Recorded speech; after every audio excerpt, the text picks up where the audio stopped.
para nosotros es difícil. Libro de los Jueces, y voy a empezar a compartirle a partir del capítulo número 6, pero antes permítame hacer una pequeña introducción acerca del mensaje. ¿Está usted allí en el libro de los Jueces? Amén. ¿Está usted con su oído abierto? Amén. ¿Con su corazón dispuesto? Amén. ¿Enseñable? Amén. Traigo mi corazón enseñable. No vengo de espectador, sino vengo con una actitud enseñable para que la palabra hable a mi vida y yo cambie, y yo me rinda más. Amén. Bien, fue el tiempo de los jueces cuando el pueblo de Dios se encontraba oprimido, sometido y en escasez. Y en esa condición, el pueblo habló a Dios, clamó a Dios, oró al Señor pidiendo ayuda. Y como usted bien sabe, y yo también, de que cuando nosotros oramos al Señor, el Señor se hace presente. Amén. ¿Verdad? En su bondad y en su misericordia, el Señor escucha la oración y el clamor de su pueblo. Y entonces se hace presente el Señor y viene y visita a su pueblo.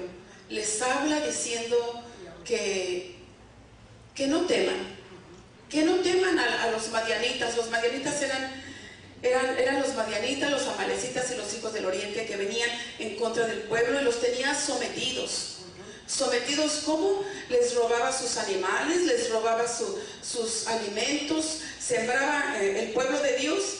Y los madianitas venían y robaban y se llevaban todo y dejaban un desastre. Y dejaban al pueblo en miseria, dejaban al pueblo sometido, destruido, por así decirlo. Y así estuvieron 7 años.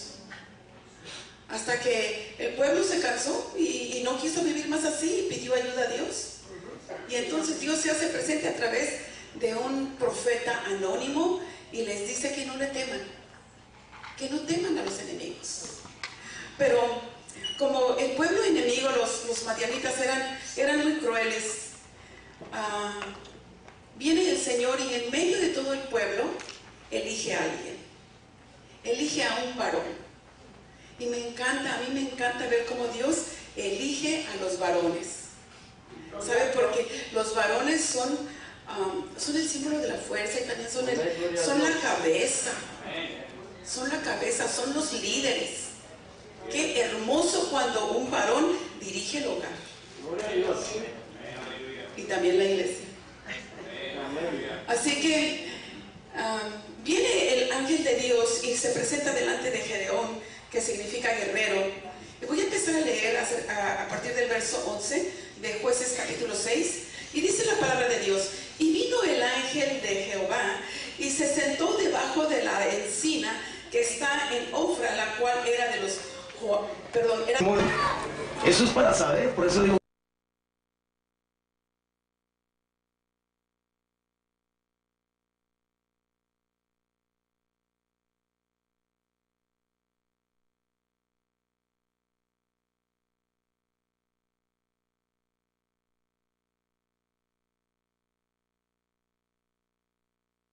Esforzado y valiente y se estaba escondiendo. Y cuando yo estaba leyendo esta historia verdadera, encontré que Gedeón en ningún momento se estaba escondiendo. Lo que estaba haciendo, estaba limpiando el trigo para esconderlo de los enemigos, pero Gedeón no se estaba escondiendo. Qué buena aclaración para mí misma, porque siempre cuando escuchaba y Gedeón se escondía y Gedeón, y por no leer la palabra, yo me apunto a mí misma y gracias a Dios que entendí, dije, no se estaba escondiendo nada. Pero vino el ángel de Jehová y le habló a Gedeón y le dijo: Jehová está contigo, varón esforzado y valiente. Y Dios lo mira con esos ojos conforme a lo que Gedeón va a hacer. Así lo mira usted y a mí, ¿verdad? Una voz del cielo diciendo: si los vieras con mis ojos, si los amares con mi corazón. Y entonces empieza el verso 13, dice: y Gedeón le respondió: Señor, miren las quejas, Señor mío, así Jehová está con nosotros, ¿por qué nos ha sobrevenido todo esto? con el ángel de Dios. Empieza a quejarse y a decir, ¿por qué si está el Señor con nosotros? ¿Por qué nos está pasando esto? Y Dios no le contestó, o el ángel no le contestó. Pero lo que sí le dijo, mire lo que le dijo. ¿Y dónde están todas sus maravillas que nuestros padres nos han contado, diciendo, ¿no nos sacó Jehová de Egipto? Y ahora Jehová nos ha desamparado. Está hablando Gedeón. Y nos ha entregado en mano de los madianitas. Los madianitas, su significado de ellos es conflicto, es contienda, es disputa. Es decir, que Israel, el pueblo de Dios, continuamente por 7 años estuvo bajo la mano de la contienda, del conflicto y del problema y del pleito. Así era el enemigo. Y no solamente eran los madianitas, pero también eran los amalecitas y los hijos del oriente. Venían 3 naciones y dice la palabra de Dios que sus camellos eran innumerables y se extendían en el valle como una plaga. Obviamente Israel, el pueblo de Dios, ¿sabe qué hacía? Tenía que huir y corría y se escondía en las cuevas y se escondía en los lugares, en las cuevas, en todos los lugares donde pudiera encontrar un refugio. Allí se iba Israel en lugar de enfrentarlos. ¿Por qué? ¿Por qué, amada iglesia? ¿Por qué? ¿Por qué no los enfrentaban? Ay, yo quiero escuchar esa palabra. ¿Por qué? Sí, a ver, díganmela sin temor. ¿Por qué? Porque tenían miedo. Porque tenían miedo, porque no se relacionaban con Dios. Y cuando no se relaciona uno con el Señor, entonces el mal gobierna a uno.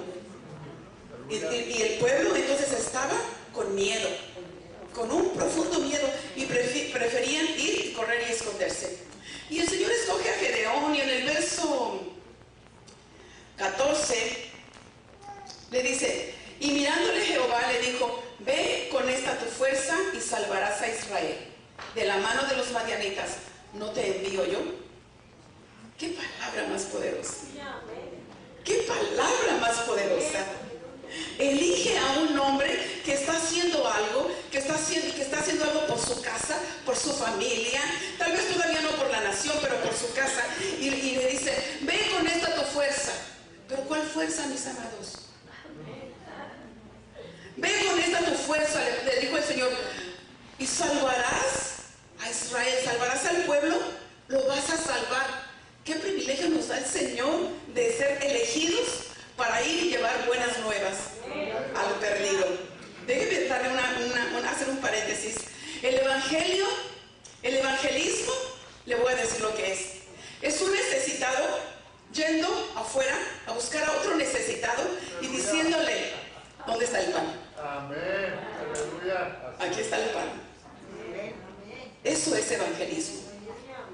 Un necesitado yendo a buscar a otros necesitados, a otras necesitadas, y diciéndole, ahí está el pan que nutre, el pan que da vida. Pues bien, y entonces Gedeón le da al ángel y le dice, Señor mío, ¿y con qué fuerza? ¿Cómo voy yo a salvar a Israel? Y empieza, mire dónde tenía los ojos Gedeón. Empieza a decir, yo pertenezco a la tribu de Manasés, y la tribu de Manasés era una media tribu, era una tribu pequeña. Y dice, yo pertenezco a la tribu de Manasés. Mi familia son de los más pobres. Y no solo eso, pero yo soy el más pequeño de todos. Esto le contestó y le habló Gedeón al ángel. Entonces Gedeón tenía la mirada puesta ¿en dónde? ¿En dónde? En él mismo, en sus circunstancias. No tenía la mirada puesta más que en él mismo y en sus circunstancias. Y le cuento algo, eso habla de una baja estima. Gedeón tenía una baja estima de sí mismo, y eso es un defecto de carácter. Tener la baja estima me va a impedir servir a Dios. La baja estima me va a impedir dar el paso de fe. La baja estima, y por el miedo no voy a querer hacer nada. No, mejor que vaya la hermana, que cuando toca, los demonios huyen. No, mejor que vaya el hermano, porque él tiene más experiencia. Y resulta que Dios nos ha llamado a cada uno de todos nosotros. Señor. Por eso empezamos diciendo, porque yo soy pueblo, usted también, somos pueblo adquirido por Dios. Somos una nación santa. Y mire, hay que quitar la miradita de aquí y hay que ponerla allá arriba, el santo.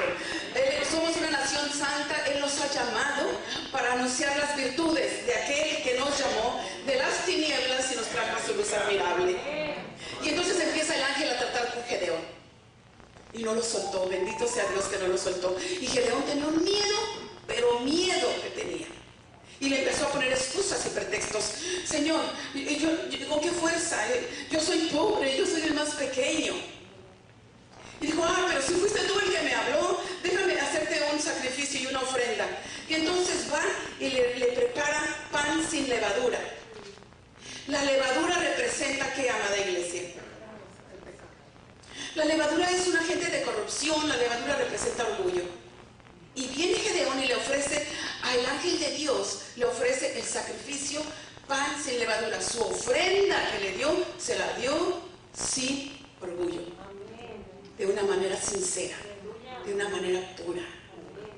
Y al ángel de Dios le agradó. El ángel de Dios le agradó y sabe, enseguida Gedeón levanta un altar para el Señor y le pone Jehová Shalom, Dios de paz. Cuando usted y yo nos relacionamos con el Señor, la autoestima va sanando. Voy leyendo y voy entendiendo que no soy ninguna malnacida,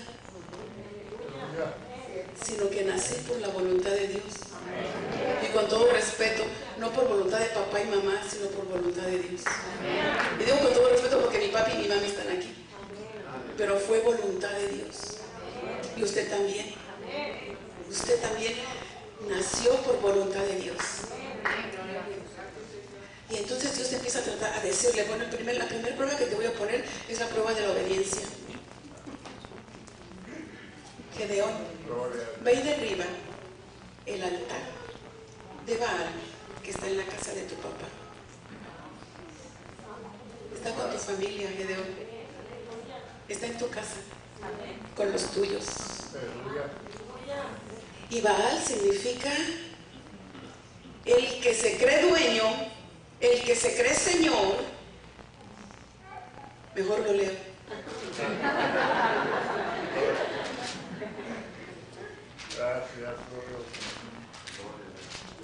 El que se cree dueño, el que se cree señor y el que se cree amo. Se establece allí y de ahí nadie lo quiere mover. ¿Y qué cree? Israel lo adoraba. Estaban tan perdidos. Ellos estaban más perdidos que verdaderamente que el mormón en bicicleta. Sabiendo, conociendo lo que sus antepasados les habían dicho y se desprendieron del Señor y se extravía uno. ¿Cierto? Se extravía uno. Y entonces le dice, ve y derríbalo. Y Gedeón, ¿con esta mi fuerza? Sí, derríbalo. Yo estoy contigo. ¿No soy yo el que te estoy llamando? Ve y hazlo. Y entonces Gedeón se reúne a 10 de sus servidores de su casa y lo hace. Y derriba la fortaleza que estaba allí. Porque antes de liberar a la nación, antes de liberar al pueblo, antes de liberar a una persona individualmente, necesitamos derribar fortalezas. Para que el nombre del Señor sea engrandecido. ¿Cierto? Acompáñenme, por favor, le voy a llevar a Deuteronomio capítulo 7. Y no pierda ahí Gedeón, ¿ok? Porque vamos a regresar. No sé cuándo, pero vamos a regresar. Si el tiempo me da,